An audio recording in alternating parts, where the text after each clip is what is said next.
میرے محترم بزرگوں، بھائیوں، اسلامی نونہالوں، مینائی اسلامک مشن کا یہ عظیم الشان اصلاحی نشست پروگرام، جس میں ہم اور آپ شریک سعادت ہیں، گزشتہ جمعے کو آپ نے اپنے مخاطب سے نماز کے تعلق سے کچھ گفتگو سماعت فرما لی تھی۔ ابھی تک سلسلہ کلام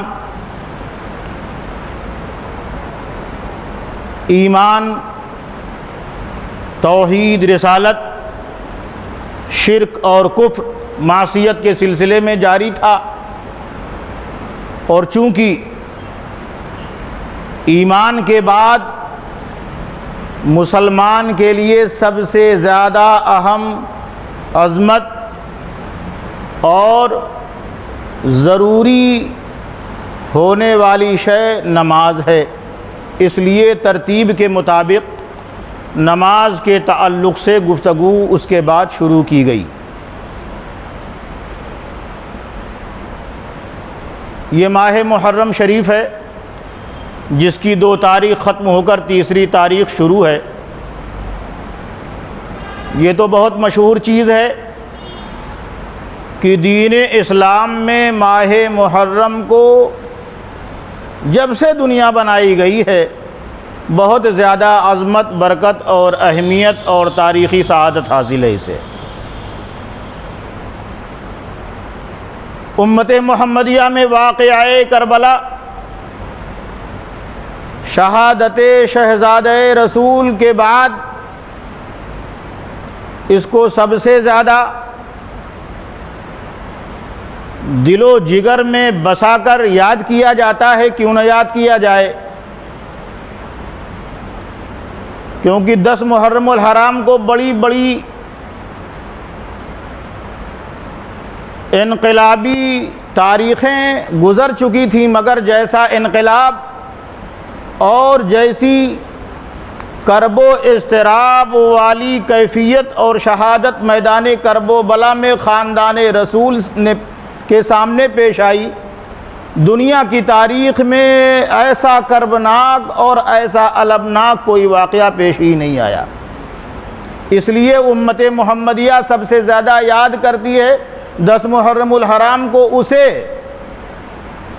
اور بڑے بڑے بزرگان دین کی تاریخیں یاد ہوں چاہے نہ یاد ہو، لیکن ادنا سے ادنا، کمتر سے کمتر درجے کا عقل رکھنے والا انسان اور مسلمان بھی محرم الحرام کو حضرت امام حسین سیدنا امام علی مقام رضی اللہ تعالی عنہ کی ذات مبارکات سے وابستہ جانتا ہے، اور یہ جانتا ہے کہ 10 محرم کو نواسہ رسول کی شہادت ہوئی تھی۔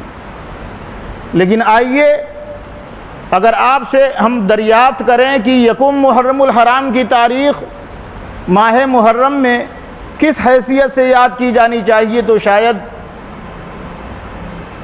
الا ماشاء اللہ کسی کے ذہن میں ہو کہ یکم محرم الحرام کو دنیا اسلام کی اس عبقری شخصیت کی شہادت اور وصال کی تاریخ ہے، جسے امت محمدیہ میں یہ درجہ حاصل ہے کہ آسمان پر جتنے ستارے ہیں اس کی نیکیاں اس سے کہیں زیادہ ہیں۔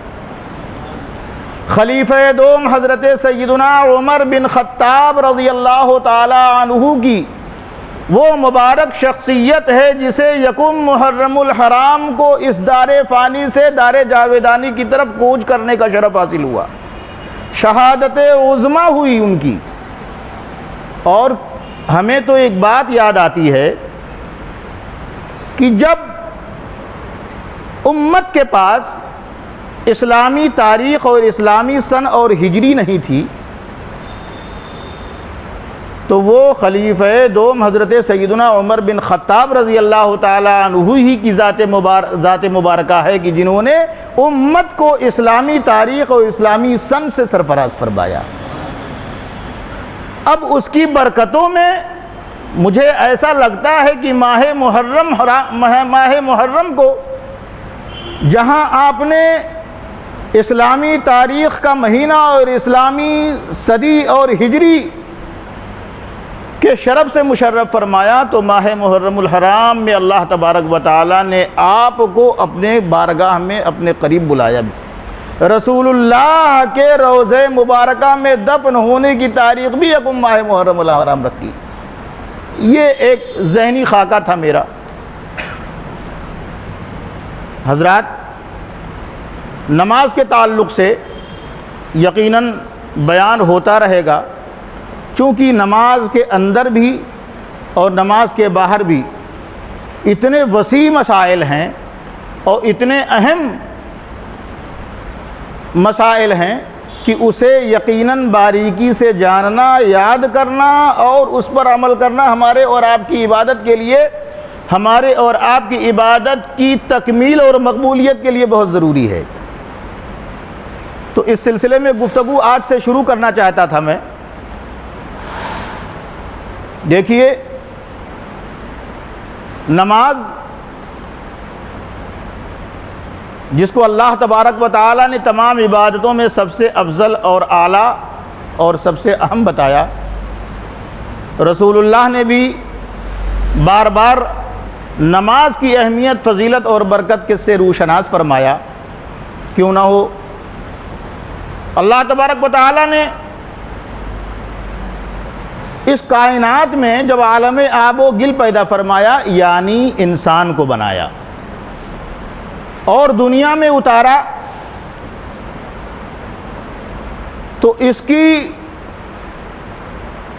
معاشی زندگی اور سیاسی زندگی کو آگے لے چلنے کے لیے، اس میں رہنمائی کے لیے اللہ تعالیٰ نے انسانوں ہی میں اپنا خلیفہ اور نائب بھی مقرر فرمایا، جنہیں ہم نبی اور رسول کہتے ہیں۔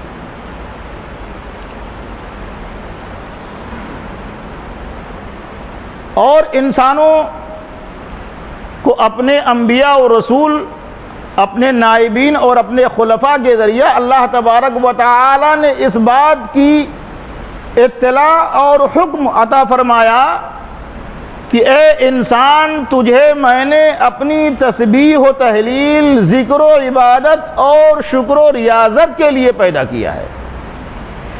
یہی تو وجہ ہے کہ خداوند عالم نے قرآن عظیم میں ارشاد فرمایا، وَمَا خَلَقْتُ الْجِنَّ وَالْإِنسَ إِلَّا لِيَعْبُدُونَ، جنوں اور انسانوں کو میں نے صرف اپنی عبادت کے لیے پیدا فرمایا۔ یہ اللہ کا قرآن اعلان فرماتا ہے۔ اب جب اللہ نے جنوں اور انسانوں کو صرف اپنی عبادت کے لیے پیدا فرمایا ہے، اور اللہ نے اپنے نائبین اور خلفاء کے ذریعہ ہم کو عبادت کا شعور اور طریقہ اور راہ اسلام پر، راہ عبادت پر چلنے کا طریقہ اور سلیقہ عطا فرمایا، تو آؤ دیکھیں ہم عبادت وہ اسلام میں کیسی کیسی ہے۔ اس کی تو گنتی آسان نہیں ہے، لیکن جب تمام عبادتوں میں ہم دیکھتے ہیں تو اللہ تبارک و تعالیٰ نے بہت ساری عبادتوں کو ایک نہ ایک اہمیت اور ہر عبادت کو اپنی جگہ افضلیت عطا فرمائی، لیکن ہر عبادت کو اہمیت اور افضلیت ملنے کے ساتھ ساتھ جب ہم یہ پتہ لگانا چاہیں کہ تمام عبادتوں میں سب سے زیادہ افضل و اعلیٰ عبادت کون سی ہے، تو اگر آپ غور و خوض کریں گے، مطالعہ کریں گے، تو آپ کو یہ کہنا پڑے گا، یہ سمجھ میں بات آ جائے گی کہ جس میں اللہ تعالی کی پاکی بیان کی جائے، جس میں سب سے زیادہ اللہ کی عظمت و بزرگی کا اظہار کیا جائے، جس میں ہر لمحہ، ہر فعل، ہر کروٹ، ہر ادا میں سب سے زیادہ اللہ کی کبریائی اور اس کی شان اور اس کی عظمت کا اظہار کیا جائے، وہی عبادت سب سے افضل و اعلیٰ کہی جانی چاہیے۔ تو جب آپ تمام عبادتوں کو اپنے سامنے رکھیں گے اور نماز کو اپنے سامنے رکھیں گے، تو آپ کو یہ پتہ چلے گا کہ نماز ہی ایک ایسی افضل عبادت ہے جس میں ابتدا سے لے کے انتہا تک، شروع سے لے کے آخر تک اس کے ہر موڑ پر، اس کے ہر کلمے میں، اس کے ہر فعل میں، اس کے ہر قول میں، اس کی ہر ادا میں اللہ تبارک و تعالیٰ کی عظمت و بزرگی جتنی پائی جاتی ہے، اور کسی عبادت میں یہ ماحول، یہ نظارہ اور یہ جلوہ نہیں دکھائی پڑتا ہے۔ اور ذرا دیکھیں، جب مسلمان وضو کر کے اللہ کی بارگاہ میں عبادت کے لیے، نماز کی ادائیگی کے لیے آتا ہے، تو وہ نیت کرنے کے بعد سب سے پہلے کیا کرتا ہے؟ تصور نماز ذرا ملاحظہ فرماؤ آپ۔ اس نماز میں اللہ تبارک و تعالیٰ نے ظاہری اور باطنی طور سے کتنی اپنی عظمت و کبریائی کا اظہار فرمایا ہے، اس کا اندازہ لگاؤ کہ جب ایک مسلمان بندہ نیت کے بعد اللہ اکبر کہتا ہے تو اس کا عمل یہ ہوتا ہے کہ وہ اپنے دونوں ہاتھوں کو کانوں کی طرف اٹھاتا ہے۔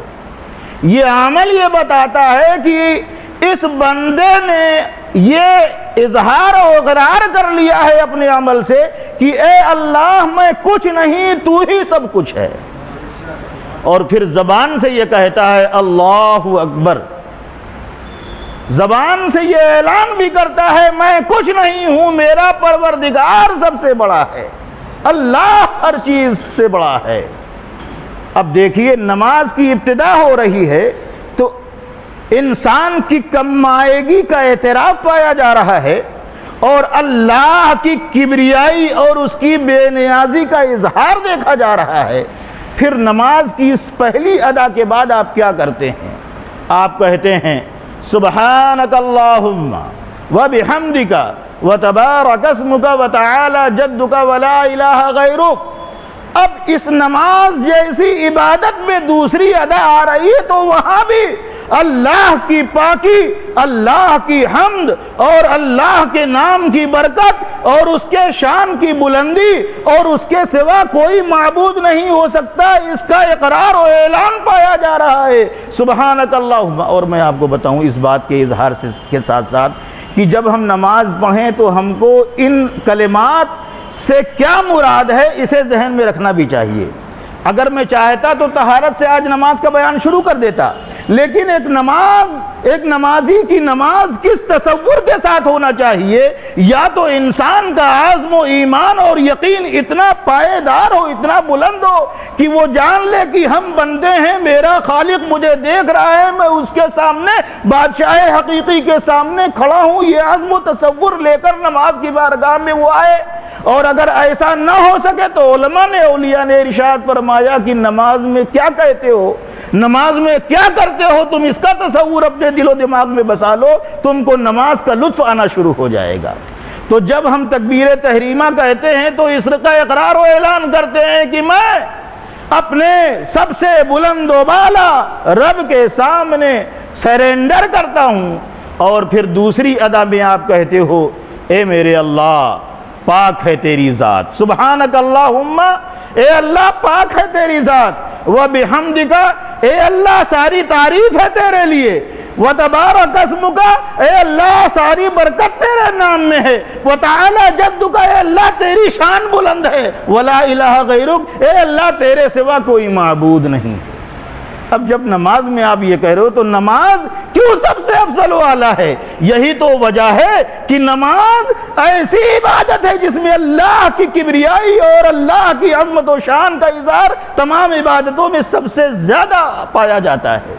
اب اس کے بعد آپ نماز شروع کرنے کے ساتھ ساتھ جب سورہ فاتحہ پڑھتے ہیں تو آپ نے اپنے رب کی بارگاہ میں کیا عرض کیا ہے یہ جانیے، تو آپ کو نماز کا لطف، نماز کی روحانیت اور نماز کی نورانیت کا مزہ آنا شروع ہو جائے گا۔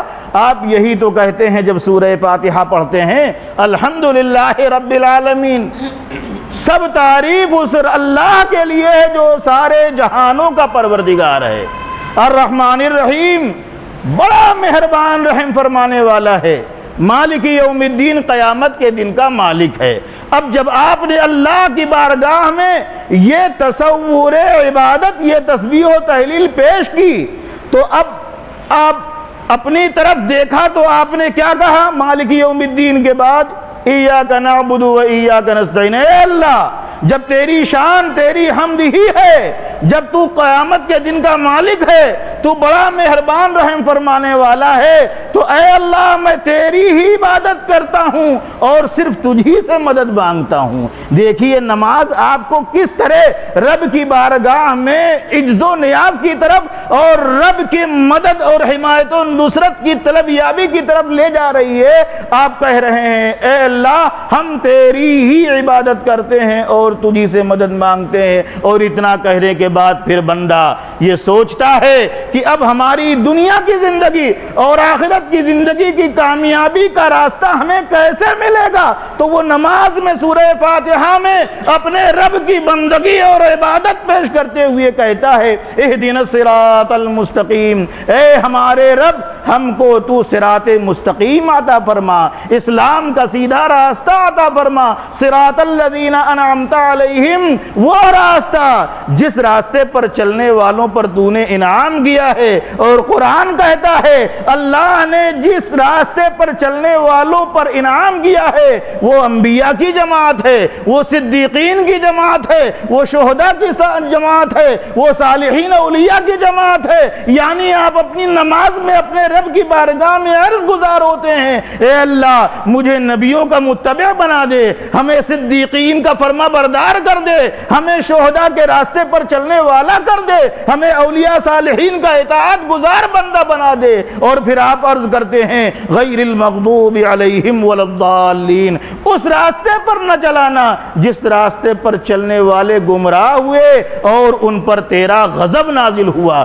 آپ یہ کہہ کر دوزخ کے راستے سے بچنا چاہتے ہو، شیطان کے راستے سے بچنا چاہتے ہو، گمراہوں اور ضلالت والے راستہ کو اختیار کرنے والوں سے اپنے آپ کو دور رکھنا چاہتے ہو۔ دیکھو نماز سب سے اہم کیوں ہے؟ اس لیے کہ اس کی ایک ایک کڑی، اس کا ایک ایک لمحہ، اس کی ایک ایک ادا اللہ کی حمد و ثنا، اللہ کی عظمت و بزرگی، اللہ کی تعریف و توصیف اور انسان کی کم آئے گی، اس کی عاجزی، اس کی ناتوانی سے بھری پڑی ہے۔ عام طور سے ایک مسلمان جب سورہ فاتحہ پڑھ لیتا ہے تو پوری دنیا کا مسلمان سب سے زیادہ جس سورے کو پڑھتا ہے وہ سورہ اخلاص شریف ہے۔ ہاں ویسے تو ہر نماز میں الگ الگ سورتیں پڑھنی چاہیے، لیکن اگر کوئی ایک ہی سورہ پڑھے چاروں رکعت میں تب بھی نماز میں فرق نہیں آئے گا، لیکن بہتر ہے کہ الگ الگ سورتیں پڑھیں۔ مان لیجئے کسی مسلمان کو صرف سورہ اخلاص یاد ہے تو اب نماز زندگی بھر وہ پڑھتا رہے گا، اس کی نماز مکمل ہوتی رہے گی،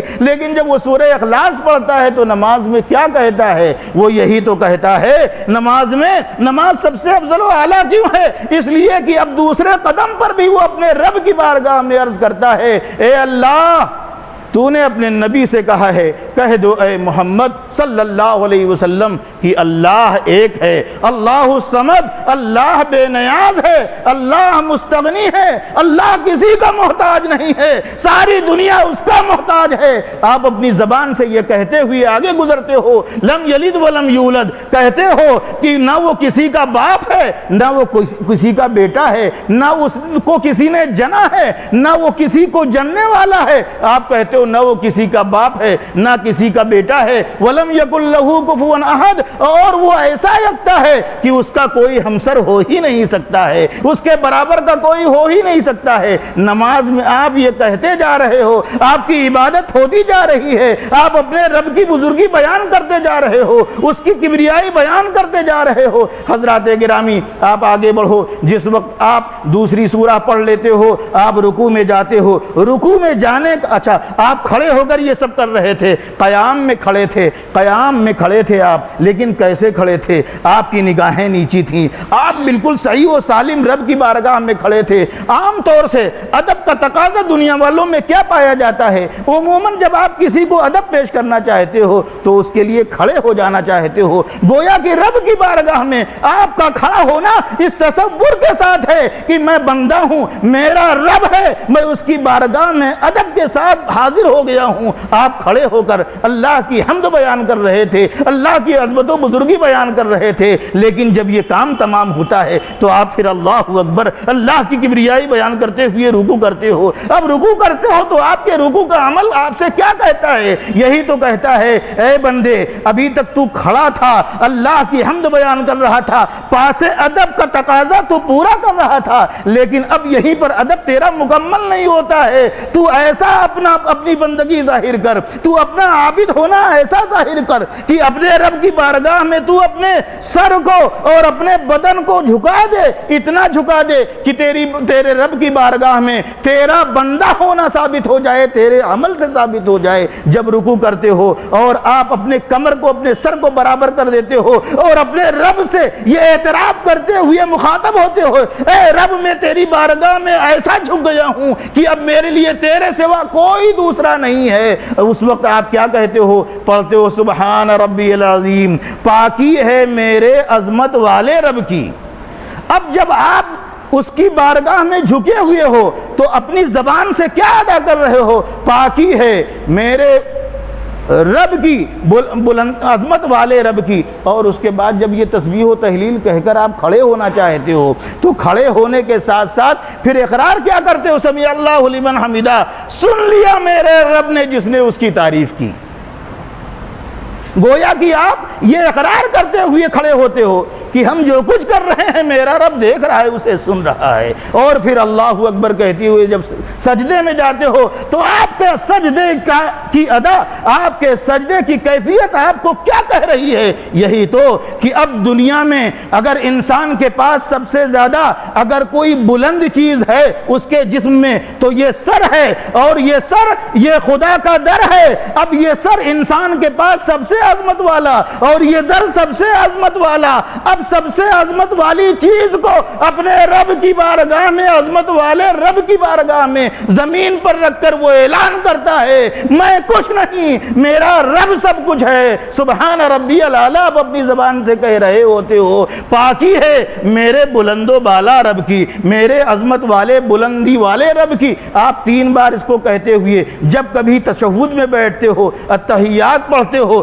اتحیات نماز کے ختم کرنے کا وقت آنے والا ہے، آپ اپنی بندگی کو اپنے رب کی بارگاہ میں نماز کی صورت میں پیش کر رہے ہو۔ نماز کیوں سب سے زیادہ اہم الفرائض ہے؟ کیوں سب سے زیادہ افضل العبادات ہے؟ سب سے زیادہ اسے اہمیت کیوں حاصل ہے؟ اس لیے کہ آپ اپنے بندگی کے اختتام میں اپنے رب کی بارگاہ میں عرض کرتے ہو التحیات للہ والصلوات والطیبات، اے میرے رب میری زبانی عبادت بھی تیری بارگاہ میں حاضر ہے، میری جسمانی عبادت بھی تیری بارگاہ میں حاضر ہے، میری مالی عبادت بھی تیری بارگاہ میں حاضر ہے۔ علماء نے فرمایا ہے التحیات کا مطلب ہے زبان کی جتنی عبادت ہو سکتی ہے بندہ کہے کہ میرے رب کے لیے ہے، اور والطیبات کا مطلب ہوتا ہے جسم کے ذریعہ جتنی عبادت ہو سکتی ہے بندہ کہے میرے رب کے لیے ہے۔ اور اس کے بعد والطیبات والصلوات اور التحیات للہ والصلوات، جسم کے ذریعہ جتنی عبادت ہو سکتی ہے وہ میرے رب کے لیے ہے۔ آخر میں کہتے ہو والطیبات،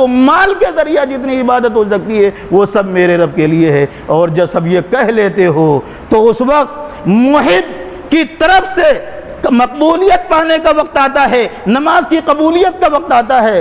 بتاؤ ایسا بھی کوئی محب ہوگا کہ جس کی یاد کرو اور محبوب کی یاد نہ آئے؟ ایسا بھی کوئی طالب ہوگا جہاں مطلوب کا تصور پیدا نہ ہو؟ ایسا کوئی پھول ہوگا جہاں خوشبو کا تصور نہ آئے؟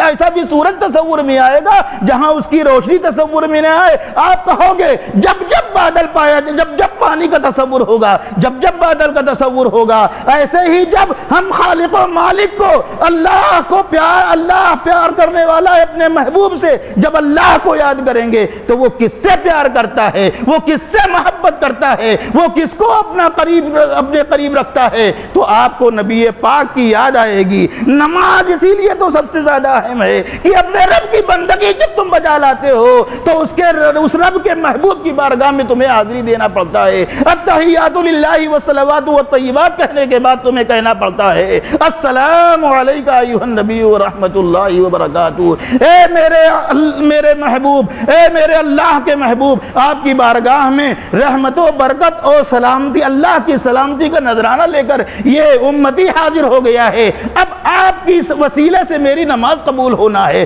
اب آپ کے تصدق میں میری مقبولیت ہونا ہے، میری عبادت کو مقبولیت کی اجابت تک پہنچنا ہے، باب اجابت تک پہنچنا ہے۔ اور جب یہ منظر آپ کو مل جاتا ہے، جب نبی آ جاتے ہیں تصور میں، تو امتی کیسے نہیں آئے گا؟ نبی کے صدقے میں امتی کی سلامتی اور خیریت نمازی کو مانگنا پڑتی ہے۔ جہاں اس نے کہا سلامتی اور خیر و برکت اللہ کے میرے نبی کے لیے، وہیں اسے کہنا پڑتا ہے السلام علینا وعلی عباد اللہ الصالحین، اور نبی پر سلامتی خیر و برکت اور ان کے وسیلے سے پھر تمام اللہ کے نیک بندوں پر، نبی کے تمام امتیوں پر سلامتی ہو، خیر و برکت ہو، ہم پر بھی اللہ کی سلامتی ہو جائے۔ اور جب یہ سب کر لیتے ہو، تب پھر آپ دنیا والوں کو بتاتے ہو کہ ہم نے یہ جو کچھ کیا ہے میں نے اس لیے کیا ہے، اشہد ان لا الہ الا اللہ واشہد ان محمد عبدہ ورسولہ، اس لیے کہ میں وہ شخص ہوں جو گواہی دینے والا ہے کہ اللہ کے سوا کوئی عبادت کے لائق نہیں ہے، اور اس کے پیارے حبیب صلی اللہ علیہ وآلہ وسلم اس کے بندے اور اس کے رسول ہیں۔ جب یہ گواہی دے لیتے ہو تو اب نماز کے اختتام میں نبی کی بارگاہ میں نبی کی رضا اور خوشنودی اور نماز کی مقبولیت اور اس کی اجابت کو بڑھانے کے لیے کیا کہتے ہو آپ؟ اللہم صلی علی محمد وعلی آل محمد کما صلیت علی ابراہیم وعلی آل ابراہیم انک حمید مجید۔ اے اللہ، محمد اور ان کی آل پر درود بھیج جیسے تو نے درود نازل کیا، رحمت نازل کیا ابراہیم اور ان کی آل پر، بے شک تو تعریف والا بزرگی والا ہے۔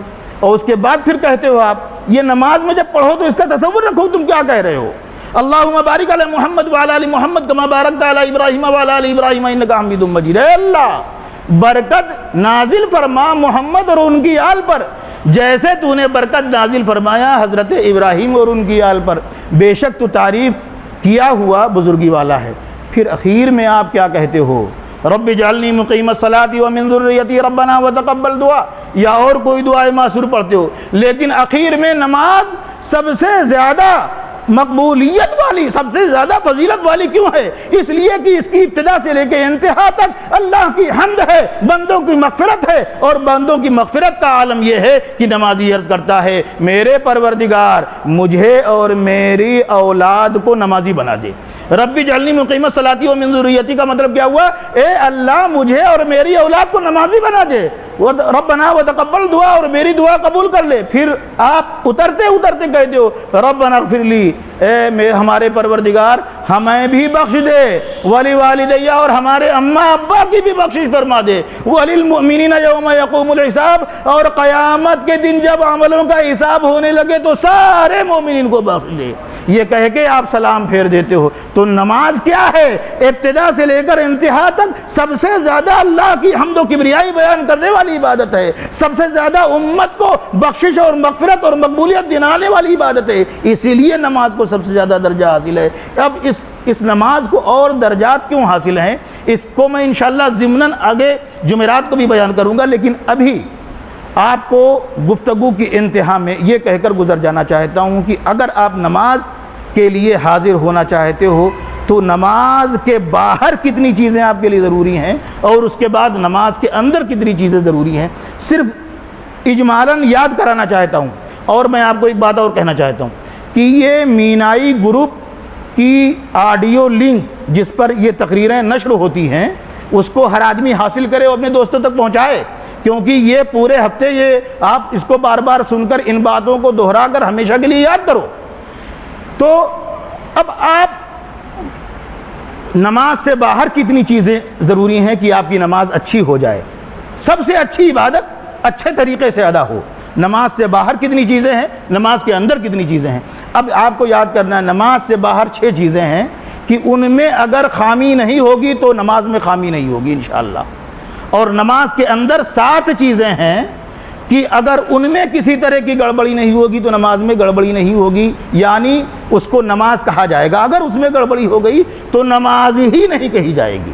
تو اب نماز کے اندر والی باری جب آئے گی تب آئے گی، لیکن نماز سے پہلے، نماز کے باہر جس کو شرط کہا جاتا ہے، اور علماء فرماتے ہیں شرط جو ہوتی ہے وہ شے سے باہر ہوتی ہے اور رکن جو ہوتا ہے وہ شے کے اندر ہوا کرتا ہے، اسی لیے نماز کے اندر جو چیزیں ہیں ان کو ارکان نماز کہا جاتا ہے، اور جو چیزیں نماز سے باہر تیاری میں ہوتی ہیں ان کو شرائط نماز کہا جاتا ہے۔ تو اب گویا کہ آپ شرائط نماز تک پہنچ گئے۔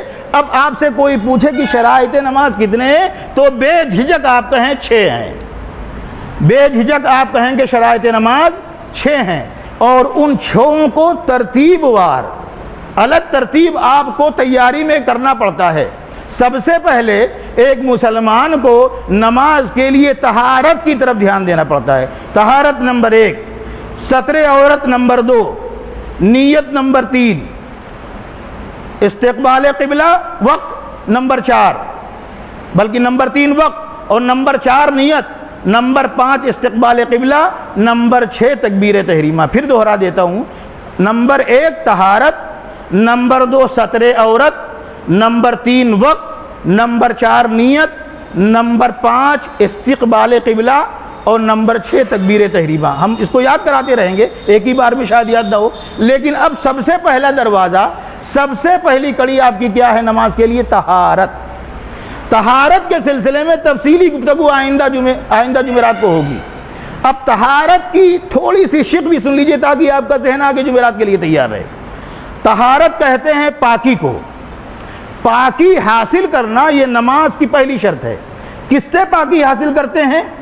حدث اکبر سے، حدث اصغر سے، نجاست حقیقیہ غلیظہ سے، نجاست حقیقیہ خفیفہ سے۔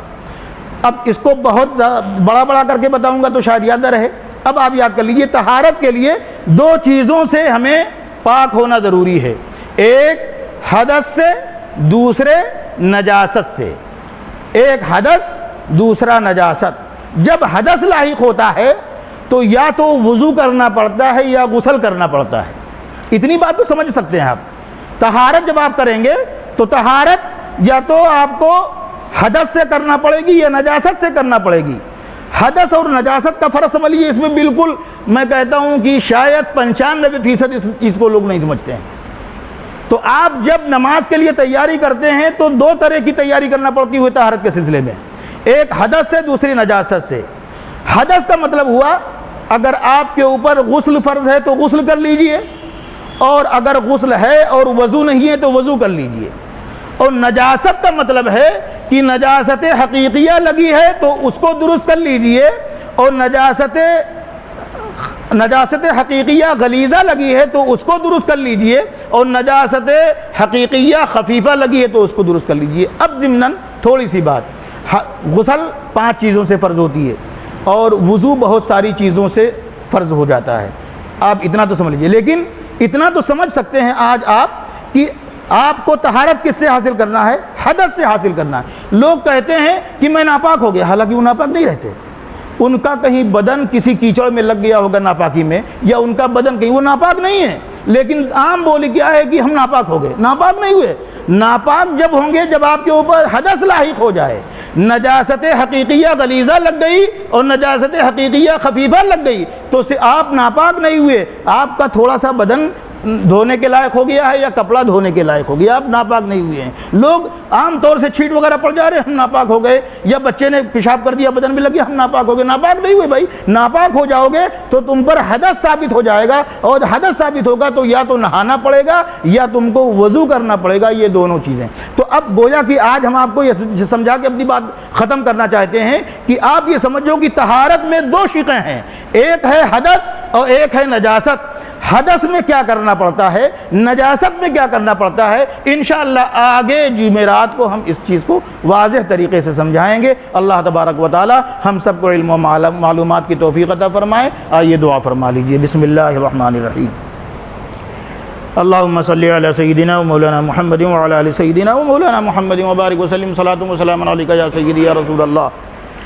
اللہم رب اجعلنی مقیم الصلاۃ ومن ذریتی ربنا وتقبل دعاء ربنا اغفر لي ولوالدي وللمؤمنين يوم يقوم الحساب اللهم أعنا على ذكرك وشكرك وحسن عبادتك اللهم وفق لنا خير التوفيق بجاہ سید الانبیاء والمرسلین وصلی اللہ تعالی علی خیر خلقی سیدنا مولانا محمد وعلی آلہ وصحبہ اجمعین برحمتک یا ارحم الراحمین بحق لا الہ الا اللہ محمد